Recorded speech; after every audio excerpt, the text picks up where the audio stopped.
Good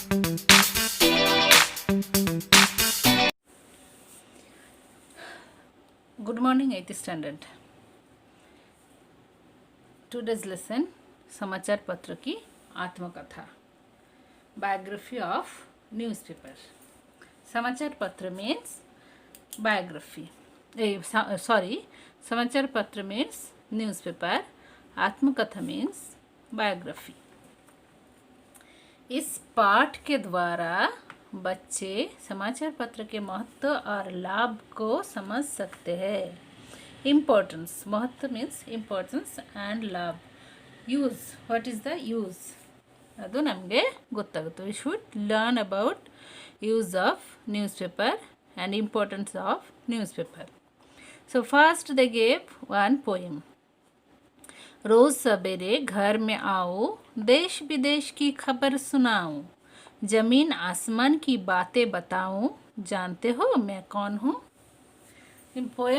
In this poem they told, every day morning I am coming to your home, I am giving news about our country and outside country and about that world and sky. So you know who am I. Daily ಬೆಳಗ್ಗೆ ನಿಮ್ಮ ಮನೆಗೆ ನಾನು ಬರೋದು, ಮತ್ತು ದೇಶದ್ದು ವಿದೇಶದ್ದು news ಕೊಡೋದು, ಆಸ್ಮಾನ್ದು ಗಗನದು ಮತ್ತು ಜಮೀನ್ದು news ಕೊಡೋದು. ನೀವು ಗೊತ್ತು ನಾನು ಯಾರು. ಸೊ ಇನ್ ದಿಸ್ ಪೋಯಮ್ ಇಲ್ಲಿ ಕೆಳಗಡೆ ನೀವು ಎಷ್ಟೊಂದು ನ್ಯೂಸ್ ಪೇಪರ್ದು ಹೆಸರು ಹಾಕಿದೆ ನೋಡು.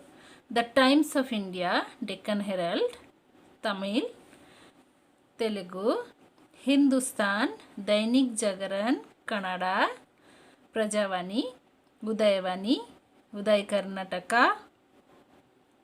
Amar Ujala, Times of India. So these all are different language newspaper. Next page. याद है आपको, मैं ही समाचार पत्र हूँ.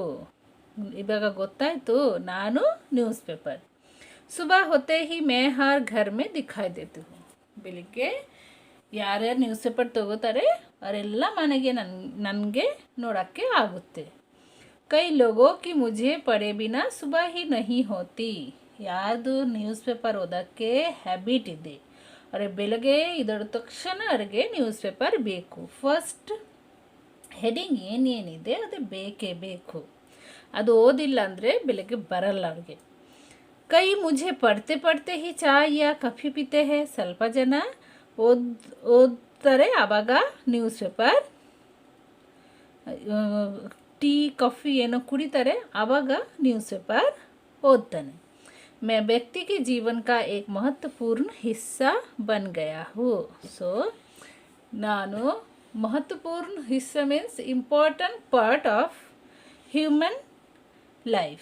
व्यक्ति के जीवन का एक महत्वपूर्ण हिस्सा बन गया हूँ. Important parts.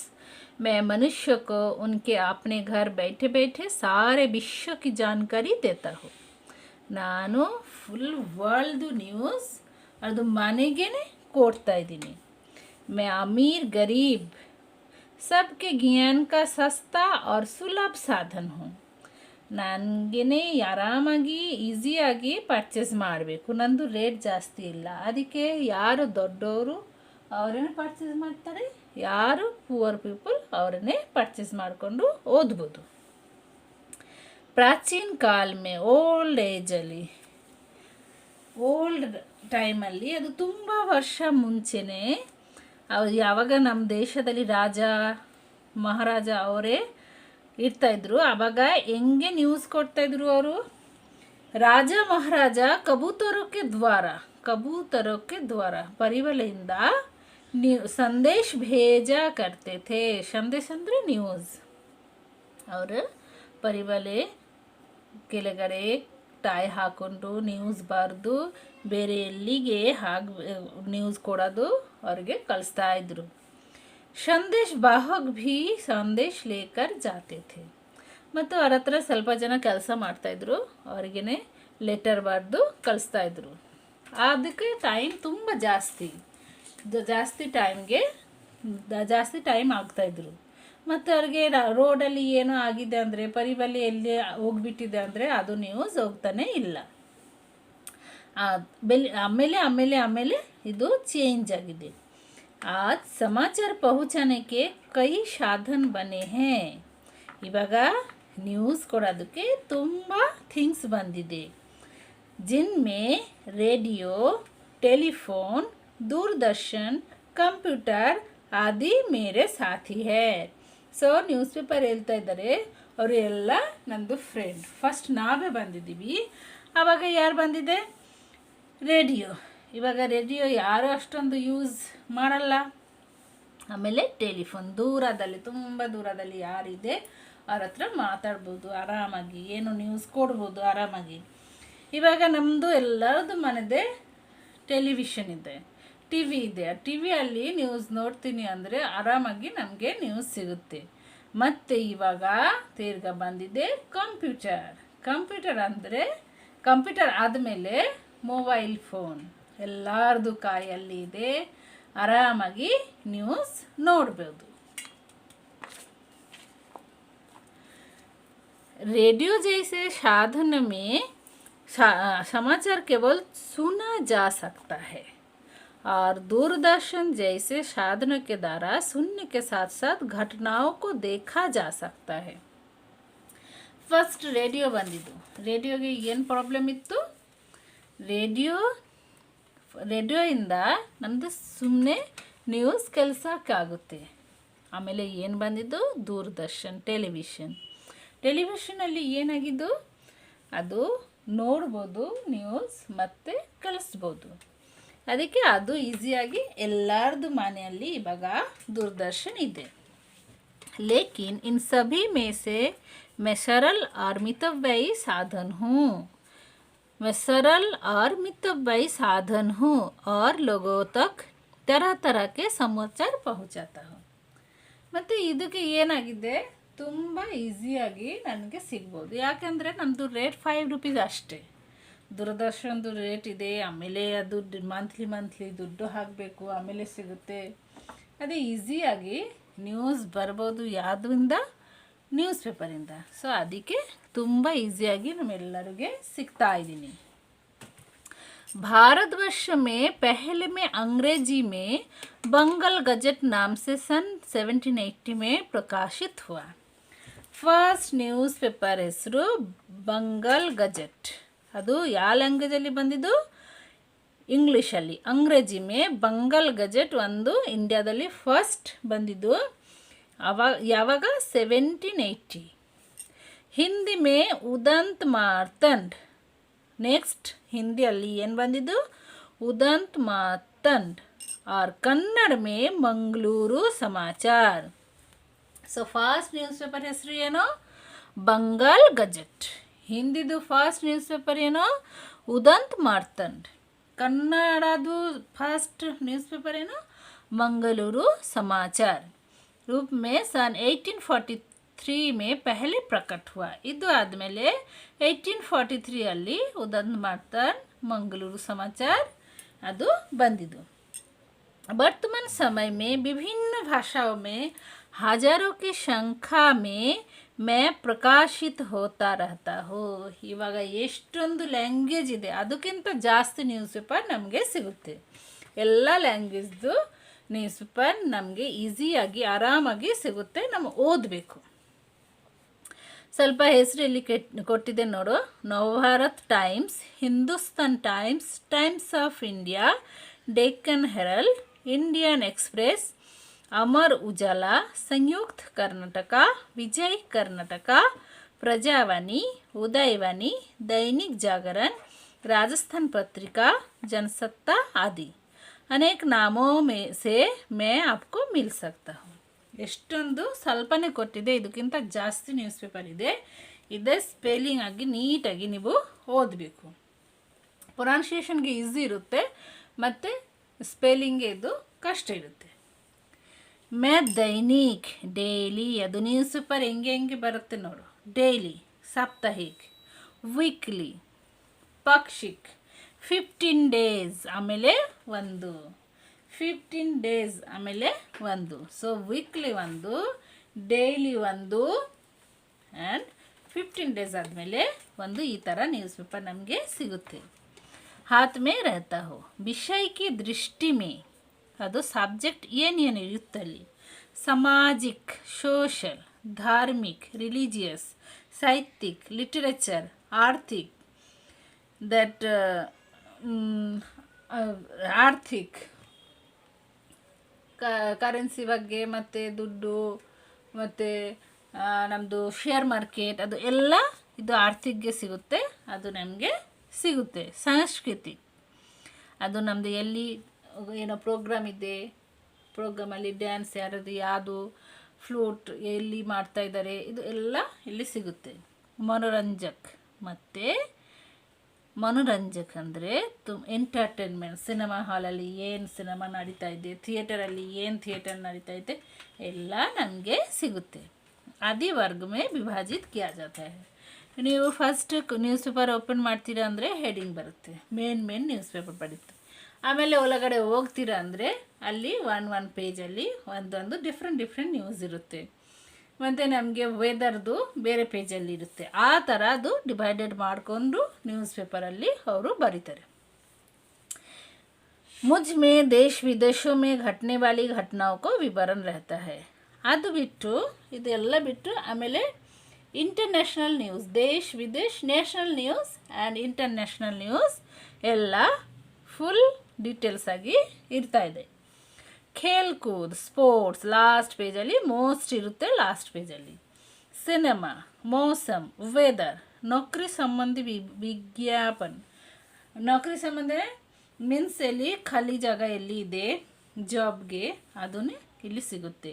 ಬಜಾರ್ ಭಾವ್ ಅಂದರೆ ಇದು ಶೇರ್ ಮಾರ್ಕೆಟ್ ಎಷ್ಟಿರುತ್ತೆ, ಗೋಲ್ಡ್ ರೇಟ್, ಅದು ಮಾರ್ಕೆಟ್ ವ್ಯಾಲ್ಯೂ ಎಷ್ಟು ಇರುತ್ತೆ ಎಲ್ಲ ನಮಗೆ ನ್ಯೂಸ್ ಪೇಪರಲ್ಲಿ ಸಿಗುತ್ತೆ. ಕೃಷಿ ವ್ಯಾಪಾರ, ಆಮೇಲೆ ಫಾರ್ಮರ್ಗೆ ಯೂಸ್ ಆಗುತ್ತೆ, ಇದು ನ್ಯೂಸ್ ಫಾರ್ಮರ್ಗೆ ಯೂಸ್ ಆಗುತ್ತೆ. ಅವರೇ ಅದು ನೋಡಿಕೊಂಡು ಆರಾಮಾಗಿ ಗೊತ್ತಾಗುತ್ತೆ ಯಾವುದು ರೇಟ್ ಏನು, ಎಲ್ಲ ಗೌರ್ಮೆಂಟ್ ಏನು ಕೊಡ್ತಾರೆ ಎಲ್ಲ ಅವರಿಗೆ ಗೊತ್ತಾಗುತ್ತೆ. ಸಂಬಂಧಿ ಸೂಚನೆ ಮಿಲ್ತಿ ಹೈ. ಕಾರ್ಟೂನ್, ಆಮೇಲೆ ನೀವು ನ್ಯೂಸ್ ಪೇಪರ್ ಇವಾಗ ಓದಾದ್ಮೇಲೆ ಒನ್ ಟೈಮ್ ನೀವು ನಿಮ್ಮ ಮನೆಯಲ್ಲಿ ನ್ಯೂಸ್ ಪೇಪರ್ ಬರುತ್ತೆ ಅಂದರೆ ಒನ್ ಟೈಮ್ ಓಪನ್ ಮಾಡಿಕೊಂಡು ನೋಡು, ಇಲ್ಲ ಅಲ್ಲಿದ್ದು ಕಾರ್ಟೂನ್ ಇರುತ್ತೆ. ಒಂದು ಚಿಕ್ಕದು ಬಂದ ಪಜಲ್ ಇರುತ್ತೆ. ವಿವಾಹ ಸಂಬಂಧಿ ವಿಜ್ಞಾಪನ, ಅದು ಮ್ಯಾರೇಜ್, ಹುಡುಗ ಬೇಕು ಹುಡುಗಿ ಬೇಕು ಆ ಥರ ಇರುತ್ತೆ. ಮತ್ತು ಪರೀಕ್ಷೋಪಯೋಗಿ ಸಾಮಗ್ರಿ, ಇವಾಗ SLC ಎಕ್ಸಾಮ್ ಬರೀತಾರೆ, PUC ಎಕ್ಸಾಮ್ ಬರೀತಾರೆ, ವೀಕ್ಲಿ ಒಂದು ದಿನ ಅವ್ರಿಗೆ question answer, important question answer ಎಲ್ಲ ಗೌರ್ಮೆಂಟಿಂದ ಕೊಡ್ತಾರೆ, ಎಲ್ಲ ನಮಗೆ ಇಲ್ಲಿ ಸಿಗುತ್ತೆ. ಆಮೇಲೆ ಪರೀಕ್ಷಾ ಫಾಲ್, ರಿಸಲ್ಟ್, ಎಕ್ಸಾಮ್ದು ರಿಸಲ್ಟ್, PUCದು ಎಲ್ಲ ದೊಡ್ಡ ಎಕ್ಸಾಮ್ ಇರುತ್ತೆ, ಅದು ಎಲ್ಲ ನ್ಯೂಸ್ ಪೇಪರಲ್ಲಿ ನಮಗೆ ಸಿಗುತ್ತೆ. ಅದೇ ಭೀ ಮುಸ್ಸೆ ಜಾನ್ ಸಕ್ತೆ, ಎಲ್ಲ ನಮ್ಮಿಂದ ನಿಮಗೆ ಗೊತ್ತಾಗುತ್ತೆ. आजकल मेरे अंदर समय समय पर बड़े बड़े लेखकों की रचनाएं भी प्रकाशित होने लगी है. ಇವಾಗ ಒಂದು ಬಿಗ್ ರೈಟರ್, ಪೋಯೆಟ್ ಅವರು ಏನು ಮಾಡ್ತಾರೆ, ಒಂದೊಂದು ಸ್ಟೋರಿದು, ಒಂದೊಂದು ನಾವೆಲ್ದು ಒನ್ ಪೇಜ್ ಅಲ್ಲಿ ಕೊಡ್ತಾ ಇದ್ದಾರೆ. ಯಾರಿಗೆ ಅದು ಓದೋಕ್ಕೆ ಇಷ್ಟ ಇರುತ್ತೆ ಅವರು ಏನು ಮಾಡ್ತಾರೆ, ಅದು ಪೇಜ್ ಕಟ್ ಮಾಡಿಕೊಂಡು ಒಂದು ಬುಕ್ ಮಾಡಿಕೊಂಡು ಮನೆಯಲ್ಲಿ ಇಡ್ತಾರೆ. ವಿಶೇಷಾಂಕ ಮೇ ಜೀವನಿ, ಮತ್ತು ದೊಡ್ಡ ಅವ್ರದ್ದು ತುಂಬ ಫೇಮಸ್ ಪರ್ಸನ್ದು ಲೈಫ್ ಹಿಸ್ಟ್ರಿ, ಕವಿತಾ, ಪೊಯೆಮ್, ಏಕಾಂಕಿ, ಡ್ರಾಮಾ, ಜೀವನಿ ಅಂದರೆ ಇಲ್ಲಿ ಆಟೋಬಯೋಗ್ರಫಿ, नाटक, कहानी, स्टोरी, आलोचना, स्वास्थ्य, फिल्म संबंधी सूचनाएं भी प्रकट होती रहती है. ಎಲ್ಲ ನ್ಯೂಸ್ ಪೇಪರಲ್ಲಿ ಇರುತ್ತೆ. ಕಿಸಾನೋ ಕೆ ಲಿಯೆ ಕೃಷಿ ಸಂಬಂಧಿ ವಿಶೇಷ ಜಾನಕಾರಿ, ಇಲ್ಲಿ ಒನ್ ಟೈಮ್ ಕೊಟ್ಟಿದೆ, ಇಲ್ಲಿನ ತಿರ್ಗಾ ಕೊಟ್ಟಿದೆ. ಅದು ಫಾರ್ಮಿಂಗ್ಗೆ ಏನೇನು ಬೇಕು ಎಲ್ಲ ಅವ್ರಿಗೆ ಸಿಗುತ್ತೆ. भी मैं देता हूँ. इन सब के अलावा लोग मेरे कारण वैज्ञानिक आविष्कारों, वैज्ञानिक आविष्कार से भी परिचित होते हैं. ಸೈಂಟಿಫಿಕ್ ಇನ್ವೆನ್ಷನ್ ಅದು ಎಲ್ಲ ಯಾವುದು ಸೈಂಟಿಸ್ಟ್ ಏನೇನು ಇನ್ವೆಂಟ್ ಮಾಡಿದೆ ಎಲ್ಲ ಫಸ್ಟ್ ನ್ಯೂಸ್ ಪೇಪರಲ್ಲಿ ಬರೋದು ಎಲ್ಲ ಗೊತ್ತಾಗುತ್ತೆ. ನ್ಯೂಸ್ ಪೇಪರ್ ಯಾರು ಡೈಲಿ ಓದ್ತಾರೆ ಫಸ್ಟಿಂದ ಲಾಸ್ಟ್ವರೆಗೆ ಎಲ್ಲ ನಾಲೆಜ್ ಜಾಸ್ತಿ ಬರುತ್ತೆ. ಮತ್ತು ಲ್ಯಾಂಗ್ವೇಜ್ದು ಒಂದು ರೂಲ್ಸ್ ಆ್ಯಂಡ್ ರೆಗ್ಯುಲೇಷನ್ ಇದೆ, ಅದನ್ನೆಲ್ಲ ಗೊತ್ತಾಗುತ್ತೆ.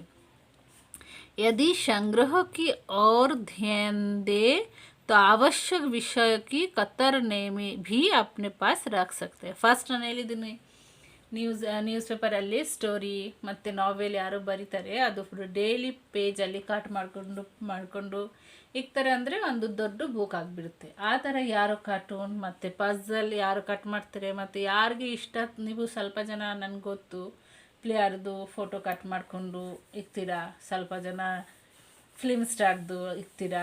ಆ ಥರ ಯಾರಿಗೆ ಹ್ಯಾಬಿಟ್ ಇದೆ ಅದು ಆಗ್ಬೋದು. आज मैं व्यक्ति के जीवन का एक अभिन्न अंग बन गया हूँ. ಇವಾಗ ನಾನು ಎಲ್ಲ ಟೈಮ್ ಹ್ಯೂಮನ್ ಬೀಯಿಂಗ್ ಜೊತೆನೇ ಇರ್ತೀನಿ. अभी से आप भी मुझे पढ़ने लगेंगे तो आगे चलकर जीवन में मैं आपकी बहुत सहायता करूँगा. ಇವಾಗಿಂದ ನೀವು ನನಗೆ ಓದೋಕ್ಕೆ ಸ್ಟಾರ್ಟ್ ಮಾಡ್ತೀರಾ ಅಂದರೆ ಮುಂದೆ ಹೋಗಿ ನಾನು ನಿಮಗೆ ತುಂಬ ಹೆಲ್ಪ್ ಮಾಡ್ತೀನಿ. ಯಾಕಂದರೆ ತುಂಬ ನಾಲೆಜ್ ಬರುತ್ತೆ. ನೀವು ನ್ಯೂಸ್ ಪೇಪರ್ ಓದೋಕ್ಕೆ ಸ್ಟಾರ್ಟ್ ಮಾಡ್ತೀರಾ ಅಂದರೆ ತುಂಬ ನಾಲೆಜ್ ಬರುತ್ತೆ. एक बार आपका और मेरा रिश्ता बन जाए तो ಜಿಂದಗಿ ಭರ್ ಟೂಟೇಗಾ ನಹಿ. ಒನ್ ಟೈಮ್ ನೀವು ಈ ಹ್ಯಾಬಿಟ್ ಕಲಿತೀರ ಅಂದರೆ ಲೈಫ್ ಲಾಂಗ್ ಇದು ಹ್ಯಾಬಿಟ್ ನಿಮ್ಮ ಹತ್ರ ಇರುತ್ತೆ. ಅದು ತುಂಬ ಗುಡ್ ಹ್ಯಾಬಿಟ್. ಅದೇ ಹ್ಯಾಬಿಟ್ ನೀವು ಇವಾಗಿಂದ ಸ್ಟಾರ್ಟ್ ಮಾಡಿ ನಿಮ್ಮದು ನಾಲೆಜ್ ಜಾಸ್ತಿ ಮಾಡು. आज से ही ये आदत डाल लीजिए. So today onwards you start this habit. So I hope you understand this lesson. So many tough meaning and that spelling also there. Practice 8 5 time correctly. Full lesson do practice ಮಾಡು.